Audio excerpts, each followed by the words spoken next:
Le digital, le numérique, grande question. Nous avons tous vu à quel point notre vie s'est transformée avec ces petites choses que l'on a qui s'appellent un téléphone mobile. Et justement, dans la banque, d'accord, on a revu complètement cette approche de la relation client grâce à, justement au numérique, au digital. Donc j'aimerais bien savoir comment ces choses-là sont abordées aussi dans une entreprise comme la banque. Alors, est-ce que ça contribue à l'amélioration de la relation client? Moi, je trouve que oui. Nous, on en a la conviction, à tel point qu'on l'a inscrit dans notre projet client pour aller vers la satisfaction et aussi avec l'ambition d'être une banque digitale de référence. Donc, c'est vraiment une prise de conscience forte au niveau du groupe Crédit Agricole. Il aura échappé à personne, et vous venez de le dire, que nous sommes tous hyper connectés. J'imagine que 99% d'entre nous dans la salle ont un smartphone. Et j'imagine donc du coup que vous êtes, comme moi, hyper connectés. Ça veut dire qu'on est obligé de s'adapter aux nouveaux usages, en fait. Aux usages, moi, ce que j'appelle assez communément, c'est les usages de la rue. Et si du coup, une banque, mais dans tous les domaines, on ne s'adapte pas à ces usages, on peut avoir des problèmes. Surtout dans la banque assurance, avec les banques en ligne, il y a nécessité de faire mouvement. Alors finalement, qu'est-ce qu'ils attendent les clients? Ils attendent de la réactivité, de la joignabilité, et en fait les technos, elles aident à faire ça, et c'est pour ça que ça améliore la relation client. Néanmoins, il y a 4 points importants. Mon moyen mnémotechnique, c'est les spams. Spam, ouais. D'accord. Alors spam, S pour sécurité, simplicité. Les clients, ils veulent que ce soit simple. Donc, il faut que tout ce que l'on mette en place, ce soit simple. Les applications, le web, il faut que ce soit simple et sécurisé, puisqu'on parlera de data, forcément, sécurité. Le P, personnalisé. Il faut que ce soit personnalisé. Le client, il veut avoir des informations qui le concernent. Il faut amener les informations au bon moment. Et pour ça, nous, on a fait évoluer notre portail web pour aller vers de la personnalisation et donc pousser du contenu vraiment personnalisé aux clients, qui se sentent quelque part uniques. J'étais au P, je vais passer au A, autonomie. Autonomisation, le client il a besoin de pouvoir des opérations bancaires par lui-même. Exemple, faire un virement tout seul, sans devoir joindre son conseiller. Changer son plafond carte, modifier sa sécurité pour pouvoir aller faire des achats sur le web et se protéger. Et le dernier, c'est le M, c'est multicanal. Et c'est le plus important, c'est que le client, lui, il veut pouvoir à la fois utiliser des applis mobiles, aller sur le web et joindre son conseiller. Et nous, au Crédit Agricole, en fait, le conseiller, ça reste le pivot de cette relation. Et du coup, ça va nécessiter que le conseiller aussi soit à jour de ces évolutions technologiques. Mais je trouve que au-delà de, si vous voulez, la technologie, est-ce qu'on a des consommateurs qui sont aptes ou qui ont cette compétence? Est-ce qu'ils connaissent? On parlait d'un manque de connaissance du numérique. Et puis, est-ce que le personnel de la banque est à ce niveau de compétence? Comment vous abordez ça? Alors, en effet, il faut faire attention, le 100% digital, c'est un peu compliqué, il faut tenir compte de ses clients. Il y a la notion d'électronisme aussi. Attention, tous nos clients ne sont pas matures ou tout simplement n'ont pas envie d'aller vers ces solutions digitales. Donc il faut pas perdre ça de vue. Et du coup, la force du modèle Crédit Agricole, c'est un peu ça, c'est des agences qui sont encore ouvertes et avec des conseillers disponibles. Et en effet, les collaborateurs, et nous on appelle ça, mais c'est sûrement un terme que vous connaissez, c'est la symétrie des attentions. En fait, on a beaucoup focalisé sur les clients, à juste titre, mais il ne faut pas oublier les collaborateurs, parce que si à un moment il y a ce déphasage entre l'utilisation que font, l'appropriation que les clients font des outils que vous leur mettez à disposition et que derrière vous accompagnez mal vos collaborateurs sur justement ces mêmes outils, sachant que les collaborateurs, ils ont à la fois les outils qui sont mis à disposition des clients, mais ils ont aussi l'évolution du système d'information à prendre en compte pour faire la communication entre ces différents outils. Donc ça nécessite de l'accompagnement des collaborateurs, évidemment de la formation, de l'accompagnement des managers, évidemment, et puis des évolutions aussi un petit peu dans l'organisation des métiers des conseillers. Il ne suffit pas, je vais vous donner un exemple concret, il ne suffit pas d'aller poser un système de chat sur une vitrine si au bout, vous n'avez aucun conseiller ou personne qui va répondre au chat. Et puis, répondre dans un chat, ce n'est pas la même chose que répondre dans un email ou qu'envoyer un courrier. Donc, ça nécessite de l'accompagnement, de la formation et d'une acculturation, justement, à ces nouveaux modes de communication techniques. Alors, j'entends et je trouve que c'est extrêmement important, parce que vous pouvez constater qu'en fait, que toutes les dernières phrases qui ont été dites, elles ne parlent pas de la banque. Elles parlent juste de l'utilisation de quelque chose qui s'appelle le digital ou le numérique. Par rapport à tout ce qui est RGPD, données, etc., parce que vous êtes quand même aux confins d'un certain nombre d'informations spécifiques, personnelles, c'est délicat quand même. Vous faites quoi pour protéger nos informations, monsieur le banquier? Alors, c'est une très bonne question. Et forcément, quand on parle de personnalisation de la relation avec les clients, pour faire de la personnalisation, vous avez forcément de la data. Et aujourd'hui, le digital, vous savez tous que quand vous êtes sur le web, avec les cookies, tout ça, vous laissez des traces, vous laissez des données. Donc, nous, on récupère aussi ces données, comme tout le monde, plus les autres données personnelles. Et donc, on est personnel, banquier, tiers de confiance, on a des données sensibles, donc on a un devoir d'exemplarité. Alors, on n'a pas attendu la RGPD, finalement, pour se mettre en conformité. On a juste cranté un petit peu au niveau de notre exigence. Alors, comment ça se traduit? C'est évidemment des nouveaux métiers, des DPO. C'est des métiers dédiés à la sécurité qui sont renforcés. Et puis, c'est aussi des process, du coup, internes qui sont renforcés. Il n'y a rien aujourd'hui qui sort du Crédit Agricole du Finistère qui n'a pas été passé au scope du juridique, de la conformité, de la SSI, avec un angle de protection des données. Et c'est fondamental, évidemment, parce que derrière, c'est des risques d'image pour la banque, c'est des risques pour les clients. Donc, on a une vraie vigilance sur ce point-là pour justement se prémunir autant que possible des risques et des attaques cyber. Oui, on peut imaginer à quel point ça peut être délicat. Ce que je voudrais aussi rappeler, c'est que nous, on ne s'en rend pas compte. On est des utilisateurs des outils de la banque. Il y a pour d'autres situations, on va se retrouver pareil avec le téléphone, mais on se trouve aussi dans la même situation lorsqu'on échange avec une autre entreprise. Donc, merci pour ces informations. Le back-office, mine de rien, c'est tout un travail qui doit être fait que le client ne voit pas. D'accord, que l'utilisateur, même dans l'entreprise, l'employé ne voit pas. C'est toute une chose qu'il faut avoir en plus, d'accord, pour protéger son entreprise et ses données. Madame Legault, je voudrais vraiment vous remercier infiniment d'accepter de nous parler de ce qui vous est arrivé, parce que votre entreprise, Cadiu, a eu le malheur d'être attaquée, piratée. Est-ce que vous pouvez nous expliquer ce qui est arrivé et comment vous avez réagi à cette situation-là? Oui, donc en fait, nous, on a vécu 2 crises. En fait. La première, c'était un peu du pipi de chat, on va dire. Le confinement... ça s'est passé plutôt bien. On a vraiment géré, on était prêts. On a arrêté comme tout le monde, mais on a repris assez vite parce que nos clients ont repris le travail. C'est des artisans. On fabrique des portails, des clôtures et des garde-corps. Et donc, nos clients ont repris l'activité assez rapidement. Ils travaillent dehors. Ouais. Donc, on a réussi à retrouver un niveau d'activité assez sain rapidement. Et on avait même un très fort niveau d'activité mi-juin. On se sentait sorti d'affaires et il nous est arrivé ce qui est peut-être arrivé à plein d'entre vous, mais vous n'êtes peut-être pas rendu compte. Chez nous, il y a eu un impact énorme. En fait, on a été piraté par un rançongiciel. Donc, on a été hacké par ça s'appelle un hameçonnage. En fait, c'est un mail que vous recevez tous. Sûrement dans vos boîtes mail, et qui a été une pièce jointe a été ouverte par l'un de nos salariés, et donc cette pièce jointe il y avait un virus à l'intérieur, et notre façon d'organiser notre réseau a permis au virus de rentrer dans notre administration réseau, et donc a effacé l'ensemble de nos sauvegardes et crypté les sauvegardes.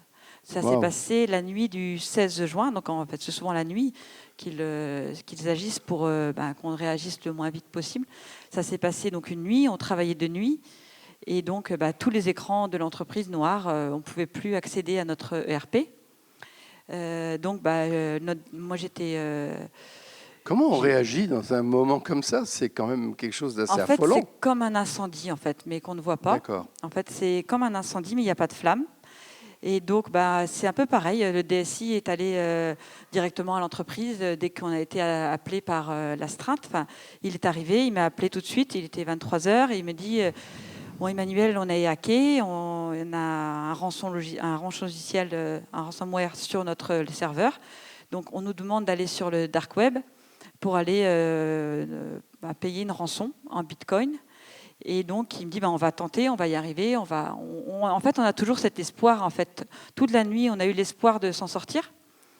Et à 4 heures du matin, Antoine me rappelle et me dit, non, Emmanuel, c'est foutu. On n'arrivera pas, c'est crypté, on n'y arrive pas. Donc, Et alors? Et alors, écoutez, ce que j'ai fait, moi, la première chose que j'ai fait, j'ai appelé toutes les personnes que je connaissais dans le monde informatique. D'accord. J'ai d'abord appelé mon fournisseur quand même d'informatique, qui m'a rappelé vers 9h. Et il m'a dit oui, on va venir tranquillement, on va dire. Et plein de copains, chefs d'entreprise m'ont rappelé et j'ai été aidée par la solidarité des réseaux. Franchement, c'est vraiment ça qui nous a sauvés. À la fin, j'avais tellement d'appels de copains, de collègues qui me demandaient « appelle cette personne, je te conseille cette personne, celui-ci c'est le meilleur ». La personne qui avait installé le RP aussi, notre consultante, qui avait installé à l'époque Cégide, est venue tout de suite. Elle a dit, je l'ai appelée à 6h du matin, elle habite à Saint-Brieuc, à 9h elle était là. Et elle avait déjà vécu une attaque chez un client et elle avait déjà des relations avec des spécialistes en cybersécurité. Donc ça a été la première aide qu'on a reçue. C'est parce que vous avez demandé de l'aide. Moi, je demande de l'aide tout de suite. J'appelle. D'accord. Alors moi, je ne reste pas les deux pieds dans le même sabot. Je n'ai pas honte. Déjà, j'ai aucune honte de ce qui m'est arrivé, de ce qui nous est arrivé. Et donc, voilà, j'ai appelé, j'ai demandé de l'aide. Et la façon dont je suis, les gens savent que j'accepte l'aide. Donc, des gens m'ont appelé aussi. Il y a eu Celtic Emploi, une agence intérim avec qui on travaille. Il m'a dit, on ne se connaît pas bien. On s'est vu à un petit déjeuner produit en Bretagne. Je ne sais pas si vous vous rappelez de moi, mais je connais une entreprise qui peut vous aider. Et donc, cette entreprise, c'était la société Asten à Brest, que j'ai appelée un peu par hasard. Je ne connaissais bien ce même nom. pas. Je l'appelle le samedi. Et là, il me dit, mais j'attends votre appel depuis hier. On est prêt. On a le matériel dans la Kangoo et on arrive. Voilà. Et donc, j'ai regardé Antoine, on fait quoi? On ne le connaît pas. On fait quoi? Et on dit oui.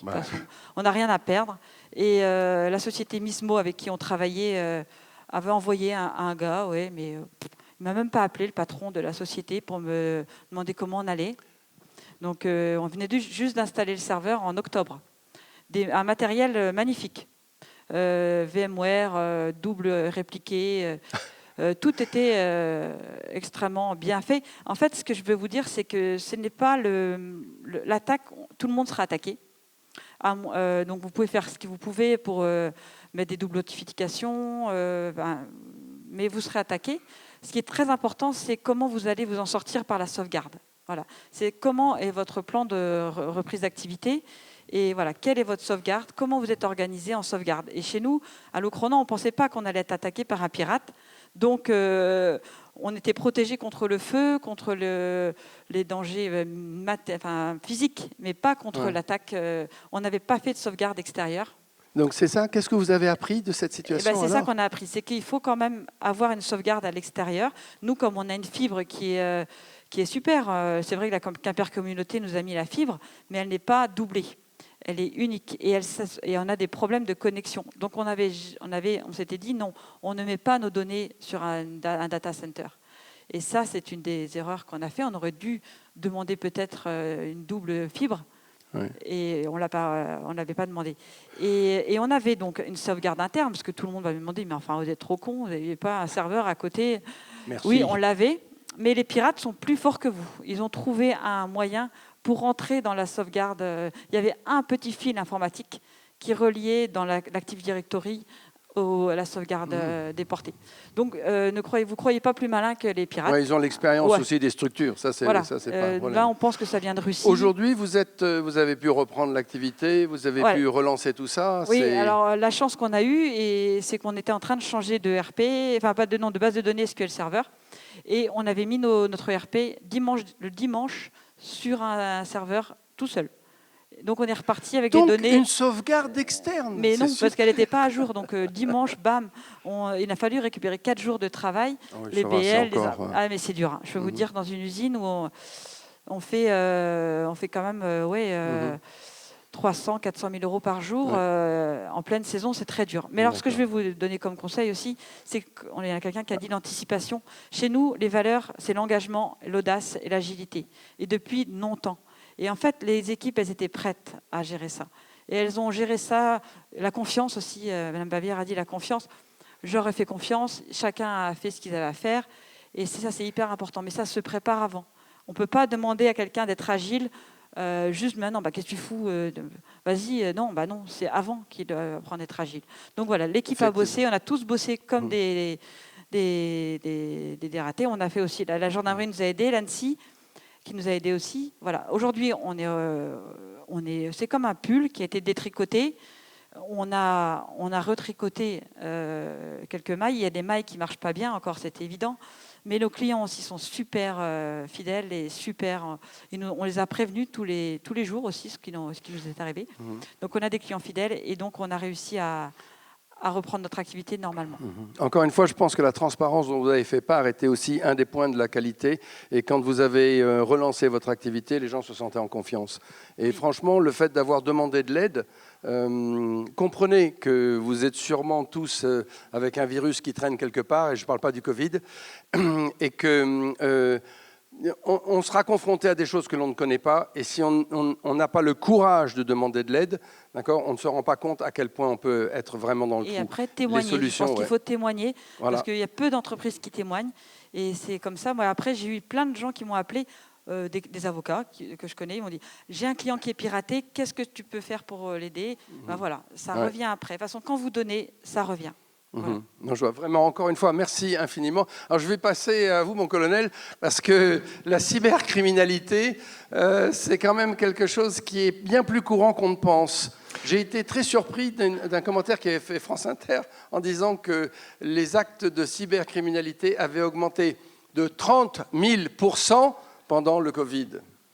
Alors, je ne sais pas si c'est de 30 000%. En tout cas, ce qui est clair, c'est que la dépendance à l'informatique, on a parlé de télétravail, a augmenté pendant le Covid. Et de façon générale, notre dépendance à l'informatique, elle augmente depuis des années, voire des décennies. Donc la cybercriminalité, ça peut toucher tout le monde, aussi bien le particulier que l'entreprise, mais également le collaborateur de l'entreprise dans sa vie privée, avec des impacts sur la vie professionnelle et la vie de l'entreprise. Tout le monde est concerné. Dans le monde de l'entreprise, les principales typologies de cybercriminalité, d'actes que l'on rencontre, c'est le ransomware, en français le rançongiciel. Ça a été très bien expliqué par l'entreprise Cadieux. C'est malheureusement extrêmement fréquent et ça peut toucher aussi bien des entreprises, des PME ou des TPE, que des grands groupes du CAC 40, que de tout petits indépendants, tout seuls dans leur coin. Donc vraiment, tout le monde peut être concerné par les ransomware, les rançongiciels. Et effectivement, un maître mot, c'est, moi je vous engage vraiment à ne pas payer la rançon. Après, chacun voit midi à sa porte. Mais je vous engage à ne pas payer la rançon parce que c'est, d'une part, la rançon pourrait ne servir à rien et augmenter au fur et à mesure. Tiens, j'ai trouvé un pigeon qui accepte de payer, je vais lui demander encore plus et encore plus et encore plus. Et puis, c'est encourager le crime. Ça montre que le crime paye. Un autre type de fraude extrêmement courant, c'est ce qu'on appelle les faux ordres de virements internationaux, les fraudes au président.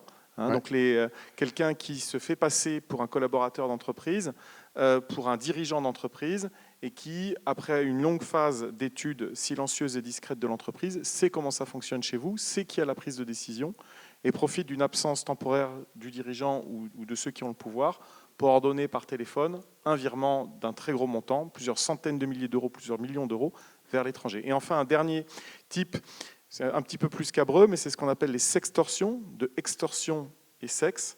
C'est, par exemple, un ou une chef d'entreprise qui, lors d'un déplacement professionnel le soir, se retrouve tout seul, a besoin de se changer les idées, se retrouve en toute connaissance de cause sur un site de rencontre et va se retrouver dans une posture ou dans une tenue extrêmement scabreuse face à la caméra Et une fois que les images sont dans la boîte, il y a du chantage qui est fait contre la personne, mais la personne, c'est aussi un chef d'entreprise, et ça peut mettre en péril l'image non seulement du dirigeant, mais aussi de son entreprise. Ça fait un peu froid dans le dos quand même. Mais face à tout ça, est-ce que vous considérez qu'il y a des... Enfin, vous avez donc appris quand même beaucoup de choses avec tous les cas que vous avez dû traiter. Et vos recommandations, qu'est-ce qu'on peut faire face à ça avant ? Il faut peut-être anticiper ? Alors, la première chose que je peux vous dire, c'est que pendant trop longtemps, nous, gendarmes, avons dit portez plainte, portez plainte, portez plainte. C'est pas faux, ça reste vrai. Mais tout à l'heure, vous avez évoqué, ou je crois que c'est vous, le mot incendie. Je vais faire le parallèle entre une attaque informatique et un incendie. Quand vous avez un incendie, votre premier réflexe, c'est pas d'appeler la gendarmerie pour savoir qui a déclenché l'incendie. Votre premier réflexe, c'est de prendre le premier extincteur qui vient, et votre deuxième réflexe, c'est d'appeler les pompiers. Et seulement ensuite, quand tout est stabilisé, votre réflexe, c'est éventuellement d'appeler la gendarmerie. Dans une attaque informatique, c'est pareil. Votre premier réflexe, ça doit être d'essayer d'éteindre l'incendie informatique. Donc, d'appeler votre RSSI, votre DSI, d'appeler votre prestataire, d'appeler des spécialistes. D'appeler à l'aide. D'appeler à l'aide. Et seulement dans un deuxième temps, quand c'est stabilisé, appeler éventuellement la gendarmerie, éventuellement porter plainte, pour qu'on aille chercher l'origine et que le criminel ne repasse pas à l'acte. L'autre conseil, donc, si vous appelez la gendarmerie, n'espérez pas que la gendarmerie vous résolve l'ensemble de votre... et éteigne l'incendie. On peut vous donner des conseils, mais notre métier, ce n'est pas d'éteindre l'incendie. Le deuxième conseil, et ça c'est un conseil vraiment fondamental, on a parlé de plan de continuité d'activité, de plan de reprise d'activité. Vous avez parlé d'incendie, d'inondation. Je crois que tout le monde ici dans la salle a identifié les risques d'incendie, identifié les risques d'inondation et a pris des mesures et a un plan. En revanche, qui dans la salle a prévu la même chose pour le risque informatique? Pas tout le monde. Donc, recensez vos équipements critiques. Un équipement critique, ça peut être le poste de la secrétaire de direction, ça peut être la box ADSL de l'entreprise, ça peut être un serveur, ça peut être un automate de production, ça peut être beaucoup de choses. Recensez-les et dites-vous, si cet appareil-là tombe, comment je fais? C'est un peu la même chose que la coupure d'électricité. Comment je fais en cas de coupure d'électricité? Quand un appareil critique informatique, quelle que soit sa forme, tombe, qu'est-ce que je vais faire? Ça, c'est vraiment important d'anticiper. On a beaucoup parlé d'anticiper. La gendarmerie, ça utilise aussi le numérique. C'est quand même un point important pour votre efficacité, pour la protection des données aussi de vos cadres. Est-ce qu'il y a une bonne pratique que vous pourriez partager avec nous? Alors, le numérique, c'est aussi, pour utiliser un langage d'entreprise, un relais de croissance, y compris pour la gendarmerie, pour la relation client. On a désormais, ça peut paraître anodin, mais ça a été un grand pas en avant pour nous. Sur le site internet de la gendarmerie, on a du chat qui permet d'entrer en contact avec des gendarmes 24 heures sur 24 via le chat. Ça a l'air de rien comme ça, mais ça permet de désencombrer nos centres d'appel d'urgence, nos centres d'appel 17, parce qu'il y a beaucoup de gens qui nous appellent au 17, non pas pour des urgences vitales, mais pour de simples demandes de renseignements. J'ai un chien ceci, quelle est la législation, j'ai été flashé au volant, je ne sais pas combien il me reste de points, qu'est-ce que je vais faire? Les gens appellent le 17. Voilà. Or, le 17, c'est un centre d'appel d'urgence. Donc le chat, ça nous permet aussi de recentrer les urgences sur ce qu'elles sont. Les fameuses tablettes, hein, nos néo-gendes, on a une flotte de entre 80 et 100 000 tablettes. Je crois que la Poste aussi a eu un très gros projet, très dimensionnant, avec plein d'applications métiers sur ces tablettes. Enfin, un dernier conseil. Je vous ai dit que le collaborateur d'entreprise ou le chef d'entreprise pouvait être aussi victime à titre privé, mais avec des conséquences sur l'entreprise. Ouais. Et donc, même si, en termes de droit du travail, on est dans un domaine très compliqué, voire interdit, il faut aussi essayer de prendre en compte cette dimension privée du collaborateur et du chef d'entreprise qui peut rapporter des problèmes à l'entreprise de par ses agissements dans le privé. Je pense notamment à l'usage des clés USB privées dans l'entreprise. Je pense notamment aux sauvegardes de données professionnelles sur un disque dur externe privé. Je pense aussi à ce qu'on dit et à ce qu'on exprime de soi sur les réseaux sociaux qui peuvent offrir une surface d'attaque personnelle, mais quand cette surface d'attaque vise un dirigeant de l'entreprise, ça peut mettre en péril l'entreprise.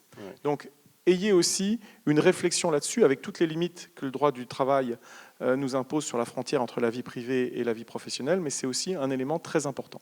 Mais j'entends bien que la recommandation que vous faites aussi, c'est de faire très attention à l'interaction que l'on a entre le perso et le privé, et ce que vous disiez, entre le perso et le pro, lorsque l'on est en relation, quelque chose que vous avez constamment à la banque.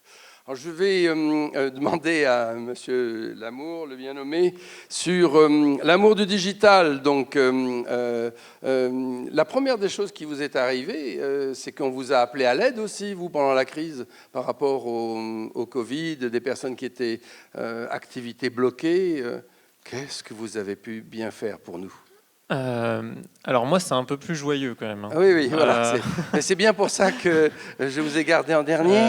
Même si on gère énormément de galères et qu'on voit les attaques se passer chez nos clients, on est souvent appelé à l'aide et malheureusement, on n'est pas médecin sur ce sujet-là. On n'est pas pompier, si je pouvais utiliser le terme.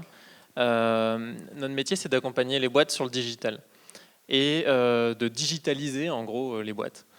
On va devoir donc mettre en place des outils, mettre en place des formations pour accompagner à fond. C'est pas juste accompagner un peu ou juste une petite formation, c'est vraiment pousser la formation. Parce qu'en fait, vous avez tous un téléphone, 99% peut-être de la salle, mais combien l'ont paramétré ? Je veux dire paramétrer vraiment, hein, je ne veux pas dire juste vos mails et vos SMS. Combien savent utiliser leur téléphone ? Il n'y en a quasiment pas. Moi, je suis assez choqué de voir le peu de connaissances d'un téléphone globalement et de la facilité d'utilisation. On voit que le principal problème, c'est la formation. C'est vraiment la facilité d'usage. Et je suis d'accord avec le fameux spam, que je retiendrai. Mais dans cet accompagnement-là, et dans cette phase de crise, là où on a été appelé principalement à l'aide, c'est sur la continuité d'activité. On a eu deux typologies de clients, clairement. Ceux qui ont mis le stop direct, qui ont tout arrêté, et ceux qui ont utiliser la crise pour se renouveler ou en tout cas revoir leur business model, leur modèle économique, revoir leur offre et revoir leur fonctionnement global. Vous pouvez nous donner un exemple Oui, je vais vous en donner deux dans deux secteurs différents. Dans le retail, donc un artisan, un commerçant. Voilà, on a tous un commerçant de près de chez soi. Là, je vais vous donner l'exemple d'un caviste. Il nous a appelé le mardi du confinement pour mettre en place un site marchand pour pouvoir vendre ses produits, continuer à livrer sur son rayon d'action et fermer sa cave du coup. On a relevé le challenge ensemble. Le vendredi, sa boutique était en ligne. Donc pour nous, ça a aussi été un gros challenge parce qu'on savait qu'il fallait sortir la boutique pour le week-end et pas 2 semaines ou 3 semaines ou 4 semaines après, c'était mort. On ratait le coche. Donc ça a été de revoir aussi notre fonctionnement, notre process. Donc globalement, nous par contre, on n'a pas la problématique du télétravail, c'est quelque chose qu'on pratique déjà. Illico, le lundi, on était déjà tous en télétravail. C'était même pas une question qu'on se posait, on était déjà tous équipés. Par contre, du coup, ça a été de challenger et de travailler vraiment différemment, de soutenir l'équipe et de mettre en place cette fameuse boutique et d'autres, parce que ça a été des appels non-stop. Où on faisait juste, on vous rappelle, on revient vers vous, on prend les notes, on prend les infos, on vous drive, on a fait un énorme questionnaire pour savoir si c'était pertinent ou pas pour vous de lancer la boutique, c'est-à-dire qu'on avait tellement d'appels que le vendredi, il fallait qu'on qualifie directement les demandes pour dire non, faites pas de boutique ici, vous allez perdre votre argent et votre temps. Pour vous, dans votre business, c'est pas bon, ou ça va pas, vous n'arriverez jamais à amortir l'investissement en temps et en heure. Et du coup, cette boutique-là, ce commerçant, ça lui a permis de sauver son chiffre d'affaires de une sur la période du confinement. Bon, après, vous me direz, c'est un caviste, hein. Mais ça lui a surtout permis de faire encore plus de chiffres sur la période. Donc, c'est vraiment positif aussi en termes de... Comme il faut que l'on avance sur le temps, on va garder sur ce résumé-là. Mais par contre, il y a une chose qui m'interpelle dans ce que vous dites, c'est parce que vous avez été obligé de poser beaucoup de questions. Et la stratégie digitale, c'est quelque chose que les gens n'ont pas encore, les entreprises ne pensent pas à ça. Pour eux, le digital, c'est juste un outil et c'est pas stratégique, faut pas mettre en place une stratégie. En fait, quand on voit la gestion des boîtes mail, par exemple, dans une entreprise, c'est souvent votre faille d'entrée numéro 1 et c'est souvent en plus très très mal exploité. C'est souvent un fourre-tout, alors que c'est censé être votre to-do list de travail non-stop, ça doit être l'outil de productivité numéro 1, et en fait c'est un fourre-tout, c'est très souvent. Et c'est pas souvent appréhendé, et et pas souvent très réfléchi. Donc moi, vraiment, si je donnais un conseil sur ce point-là, si on veut digitaliser en tout cas sa boîte ou son fonctionnement, d'abord regardez tout votre fonctionnement actuel, tous vos process, toutes vos étapes. Là où vous perdez un temps de dingue, parce qu'en fait, vous perdez un temps de dingue partout. Mais pas de votre fait, et c'est pas de votre faute, c'est juste une problématique d'usage, principalement, parce que l'outil que vous avez, en général, il répond déjà à quasiment tous les besoins. Quand je vous parle du téléphone, je suis capable de driver toute ma boîte depuis mon téléphone, j'ai pas de problème. C'est pas une difficulté, c'est pas l'outil souvent qui pose problème, c'est vraiment l'usage. Faites-vous accompagner sur ce genre de choses et revoyez, réécrivez tous vos process, prenez le temps, c'est pas énorme en termes de travail, mais reprenez le temps de travailler au moins quelques petites actions clés et de les revoir et de les remettre à plat. Je vais vous laisser réfléchir à 2 recommandations parce que je pense que ce sera bon pour l'exercice. Quand on regarde ce que le digital amène, c'est vrai, beaucoup d'opportunités. En même temps, il ne faut pas sous-estimer le risque qui est associé à cette nouvelle technologie. Et autant on peut travailler une nouvelle façon d'aborder son client, il ne faut pas oublier derrière qu'il faut aussi former ses équipes, qu'il y a quelque chose de caché, d'accord ? Parce que le digital n'est pas quelque chose qui arrive comme ça, c'est comme prendre une voiture aujourd'hui. C'est facile de conduire une voiture, mais n'oubliez pas qu'il y a toute une industrie derrière qui a fait toutes les choses, y compris pour les freins, la sécurité, les airbags, etc. La deuxième chose que je retiens, c'est que le digital est beaucoup plus poreux qu'on ne croit, c'est-à-dire que vous avez la relation avec vos fournisseurs, vos clients, mais vous avez aussi l'interrelation que l'on peut avoir entre le perso et l'activité de l'entreprise.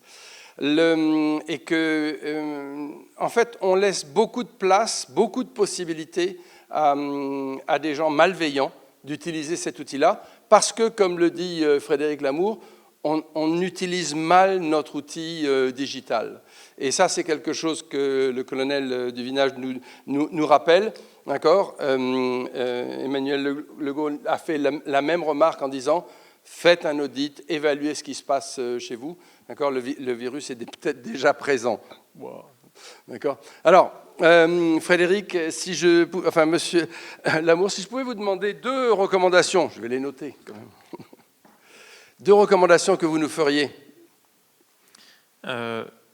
Revoyez votre modèle économique par rapport au digital et comment le digital peut vous aider. Ça, c'est le côté positif par rapport à ce qui va suivre. C'est vraiment revoyez comment le digital peut être un vecteur pour vous et comment d'autres confrères ou concurrents, même ou dans d'autres business qui sont assez similaires, utilisent le digital pour être une vraie porte et un vrai appui derrière, et puis aider en fait à l'économie de votre boîte et aussi à la continuité d'activité, parce que le digital, c'est pas que le portail avec le client, c'est aussi toute la partie intérieure, tout le fonctionnement de votre équipe et les outils que vous leur mettez à disposition pour travailler correctement.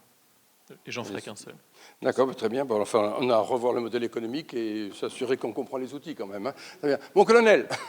Alors un premier conseil, une première recommandation, attention au mélange des usages entre privé et professionnel, qu'il s'agisse de vos publications et de l'espace que vous offrez d'attaque sur les réseaux sociaux, que ce soit LinkedIn ou Facebook ou d'autres, et également dans les usages matériels, clés USB, disque dur externe, ordinateur portable, téléphone portable. Et la deuxième recommandation, l'informatique, la sécurité informatique, les sauvegardes informatiques, certes, ça a un coût, mais quand on ne l'anticipe pas, quand on veut rogner sur ces coûts, ça peut générer des pertes et des pertes colossales. Donc, listez l'ensemble de vos matériels informatiques au sens très large du terme, identifiez ceux qui sont critiques et ayez un plan B si ces équipements tombent d'une façon ou d'une autre, comme vous le faites pour l'incendie ou l'inondation. Madame Legault, si je pouvais vous demander encore une fois, merci pour le partage. D'accord. Ça va. Première chose, demandez de l'aide. Voilà.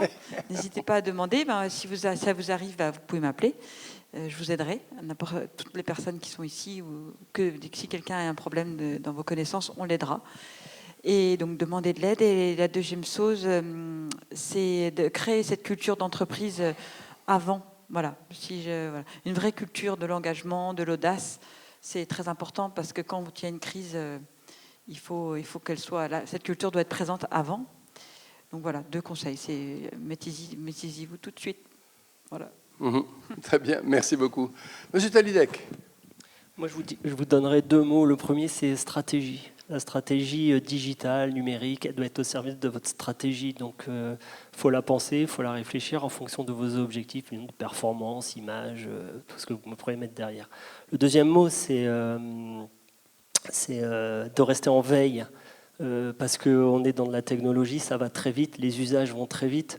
Regardez sur les segments jeunes, aujourd'hui, il y avait Facebook, ils y sont plus trop sur Insta, ils sont sur Snapchat. Comment justement on arrive à appréhender tous ces canaux de communication.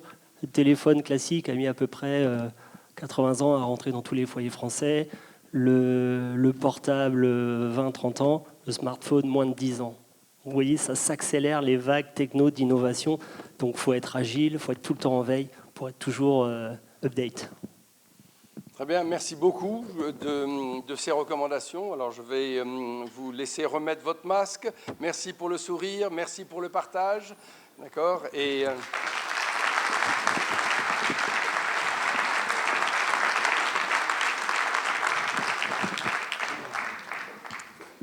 encore une fois, on voit le besoin de se préparer, le besoin d'anticiper. On a parlé, encore une fois, de travailler sur la culture de l'entreprise, préparer les gens à l'engagement, préparer les gens à l'implication. On a eu l'explication aussi qu'on ne bascule pas sur le digital comme ça. Ce n'est pas parce qu'on a un téléphone, un smartphone dans la main que l'on est compétent en termes de digital. Et je trouve qu'on doit se rappeler de ceci. On doit former nos gens, on doit accompagner nos utilisateurs, on doit accompagner nos clients, que nos clients aussi comprennent ce que l'on veut faire avec le produit. J'ai appris un mot qui était illettrisme, c'est ça ? Électronisme, c'est génial, d'accord ? Tout le monde n'a pas le même niveau de connaissance digitale et il faut à tout prix que ce que l'on propose à nos clients, ce que l'on propose à nos employés, ce que l'on comprend nous-mêmes si on veut amener nos entreprises dans la digitalisation, c'est s'adapter à tous ces niveaux. Former les gens, les éduquer, leur apprendre, mais aussi anticiper, veiller, suivre ce qui peut se passer. L'évolution, elle est permanente et c'est ça l'entreprise de demain. D'accord ? N'oubliez pas, encore une fois, c'est l'humain. L'humain, ce sera aussi notre client, c'est aussi notre employé et il faut le former, il faut lui donner une culture, il faut lui apprendre les nouvelles technologies parce que c'est ce qui nous fait aussi avancer. Et vous inquiétez pas, si vous n'avancez pas, la concurrence le fera à votre place. D'accord ?